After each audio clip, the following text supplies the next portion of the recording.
তো তাদের নির্দিষ্ট জায়গায় নির্দিষ্ট মোড়ে মোড়ে ট্রাফিক থাকতে পারে, কিন্তু এখন 5 মিনিট পর পরে ছাত্র ছাত্রীর সংখ্যা এবং তারা নির্দেশনা দিয়ে গাড়িগুলোকে সুন্দরভাবে পাস করে দিচ্ছে। এত জনবল তো বাংলাদেশ ট্রাফিকের নাই রে ভাই। যা তোমরা করতেছো অনেক ভালো, অনেক সুন্দর, সাবলীল, কিন্তু এত জনবল তো বাংলাদেশ ট্রাফিক পুলিশের নাই। এই কারণে আমরা এটাকে বাহবা দিব, কিন্তু এটাকে নিয়ে এত আনন্দ উদ্দীপনা কিছু নেই। কারণ যখন ট্রাফিকদের হাতে আবার চলে যাবে নিয়ন্ত্রণ, এত ট্রাফিক তো নাই। তো আমাদের নিজেদের সচেতন হইতে হবে। এই ছাত্ররা যা করতেছে সেটা ভালো, এখান থেকে মানুষের নৈতিক শিক্ষা নেওয়ার ব্যাপার আছে।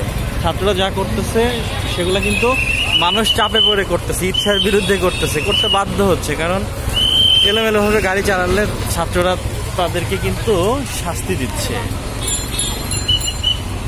এই যেমন ধরুন, এক ভদ্রলোক সেদিন হেলমেট ছাড়া গাড়ি চালাচ্ছে, তখন ছাত্ররা তাকে ধরে ফেলছে, তখন সে ভুল স্বীকার করছে। ছাত্ররা তখন তাকে বলছে যে পরবর্তী আরেকজন ভুল স্বীকার করে আরেকজন যখন হেলমেট ছাড়া আসবে তাকে আপনার পরিণতির কথা বলবেন, তারপর আপনি যাবেন। ব্যাপারটা ইন্টারেস্টিং। হ্যাঁ, তো এই হচ্ছে অবস্থা, রাস্তার অবস্থা। আপনারা দেখতে পাচ্ছেন খুব সুন্দরভাবেই সব কিছু চলছে। প্রত্যেকটা মোড়ে মোড়ে ছাত্ররা সুন্দর করে পাহারায় আছেন এবং সাথে ট্রাফিক নিয়ন্ত্রণ করছেন। আপনারা দেখতে পাচ্ছেন তারা সাবলীলভাবে সুন্দরভাবে করছে। একটু পরপর তারা সুন্দর, এই যে এক ভাই হয়তো ক্লান্তি হয়ে গেছে, যার কারণে একটু জুস টাইপের কিছু বা পানি খাচ্ছেন। হ্যাঁ, অনেক সুন্দর দিক নির্দেশনা তারা দিচ্ছেন রাস্তার মাঝখান থেকে। সত্যিই প্রশংসনীয়, এটা প্রশংসা অবশ্যই করতে হবে। তারা স্বেচ্ছাসেবক হিসাবে দেশের জন্য কাজ করছে, এটা ভালো। যেহেতু আপনারা জানেন যে বাংলাদেশ পুলিশ এবং ট্রাফিক বিভাগ কলাপস হয়েছে, বিভিন্ন কারণে তারা কাজে কর্মে নাই। ধীরে ধীরে তারা আসতেছে।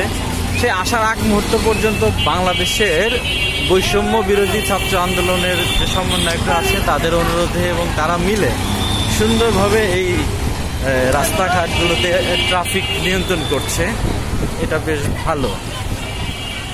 আমি আশা করব আমার যে মেসেজটা থাকবে আপনাদের জন্য, যখন কিনা বাংলাদেশের ট্রাফিক পুলিশের কাছে এই সড়ক বিভাগের দায়িত্ব আবার চলে যাবে, তখন আপনারা নিজেরা ঠিক হয়ে নেবেন।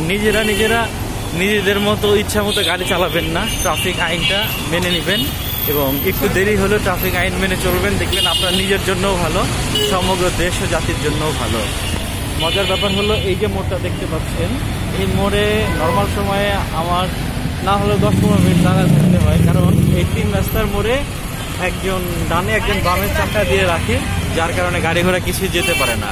কিন্তু অথচ এখন দেখতে পাচ্ছেন ভাইদের কারণে সুন্দরভাবে এই যে এই রাস্তা সব রাস্তায় গাড়ি এক লাইনে সুন্দরভাবে আসছে, সুন্দরভাবে যাচ্ছে। তো ধন্যবাদ সবাইকে।